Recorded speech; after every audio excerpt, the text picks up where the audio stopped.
ہمارے بزرگ تھے ہی کراچی کے بھائی مشتاق صاحب، تو گرمیوں میں ہم نے اپنی زندگی میں ان جیسی نماز نہیں دیکھی۔ جون جولائی کی گرمیوں میں رائے ونڈ میں ظہر کی 4 سنت پڑھتے تھے۔ ہمارا مدرسے کا حصہ تھا، اس کے برآمدے میں 4 سنت۔ کتنی دیر لگتا ہے 4 سنت؟ 5 منٹ، 10 منٹ؟ وہ 20 سے 25 منٹ میں 4 سنت پڑھتے تھے۔ ظہر کی 4 سنت 20 سے 25 منٹ میں پڑھتے تھے۔ ہم کہتے ہیں نا کہ صحابہ کے قصے اور بزرگوں کے قصے نہیں، اس زمانے میں بھی اکا دکا ہیں ایسے، یہ نہیں ہے کہ اس زمانے میں نہیں ہو سکتے۔ ہم سن کے کہتے ہیں کہ جی وہ تو بڑے لوگ تھے، ہم کہاں، ہم تو ایسے ہی چلتے رہو بس، جیسے پہلے دن کی نماز ہے وہی چل رہی ہے، بچپن کی سیکھی ہوئی وہی 55 تک چل رہی ہے۔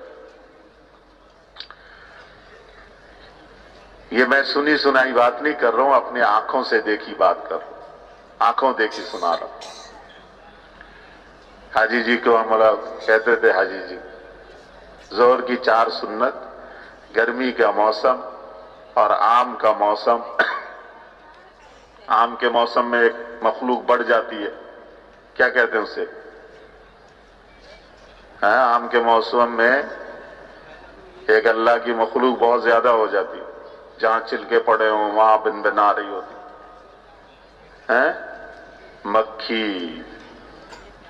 مکھیوں کے بھرمار، گرمی کا موسم، پنکھا چلانا نہیں، اور حاجی جی 4 سنت پڑھ رہے ہیں۔ جو میں نے اپنی آنکھوں سے دیکھا ہے، وہ مکھیاں حاجی صاحب، حاجی مشتاق صاحب کے چہرے پہ جیسے شہد کی مکھی چھتے پہ بیٹھی ہوتی ہے نا، ایسے چہرے پہ چھتے کی طرح جناب بیٹھی ہوئی ہیں، ناک کے اندر گھس رہی ہیں۔ مجال ہے کہ حاجی صاحب نے حرکت کی ہو، ایسے نماز پڑھے جا رہے، سکون سے کھڑے ہیں۔ ہمارے تو ایک یہاں پہ ہوں کرتی ہے تو ہم فوراً ہاتھ مارتے ہیں، کان پہ آیا ایک دم سے ہاتھ گیا ہوا، ہلکی سی خارش ہوئی جسے میں فوراً شروع ہو گئے۔ شاید ہی 1 رکعت، شاید ہی آدھی رکعت، شاید ہی چوتھائی رکعت ہماری سکون کے ساتھ ہو۔ کبھی ایک پاؤں پہ وزن دے رہے ہیں، کبھی دوسرے پہ دے رہے ہیں۔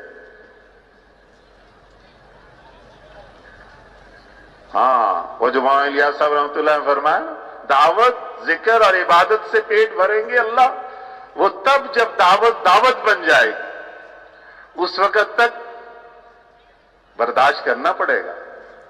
جب ذکر بن جائے، جب عبادت ایسی عبادت بن جائے، یہ تو دن کی سنت تھی ان کی۔ حاجی جی کا جی جو ہے طلباء سے بہت لگتا تھا، ہم مدرسے کے طلباء، تو وہ جو ہے اپنے نوافل وغیرہ جہاں طلباء بیٹھ کر مطالعہ کرتے، تکرار وہیں پہ کرتے تھے، آ کے نفل پڑھتے تھے۔ تو دن کو تو یہ گرمی میں رات کو طلباء چھت پہ بیٹھ جاتے تھے، مطالعہ کرتے تھے مغرب کے بعد۔ تو آئی جی ایک طرف کونے میں طلباء بیٹھے، ایک طرف کونے میں اپنے سنت اور نوافل اوابین وغیرہ پڑھتے تھے۔ تو دن کو تو مکھی اور رات کو کون سی مخلوق بڑھ جاتی؟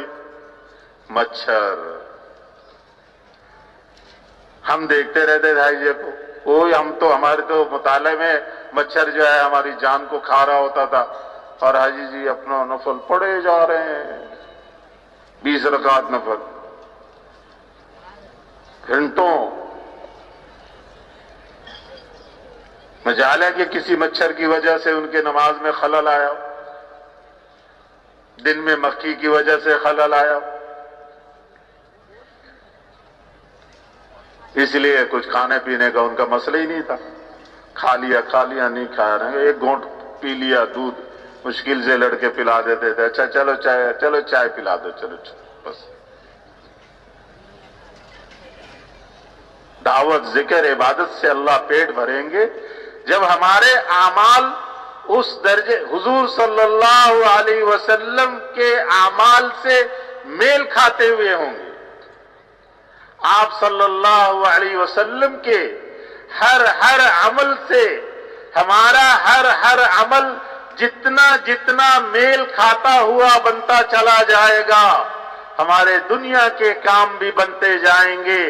جس دن دنیا کے کام بننے شروع ہو گئے، یقین کر لیں کہ اب یہی عمل ہے جو ہمیں موت کے وقت بھی آسانی دلائے گی، قبر میں بھی راحت لے کر آئے گی، پل صراط پر سے بھی پار کرائے گی، اور جنت میں بھی بغیر حساب کے لے جائے گی۔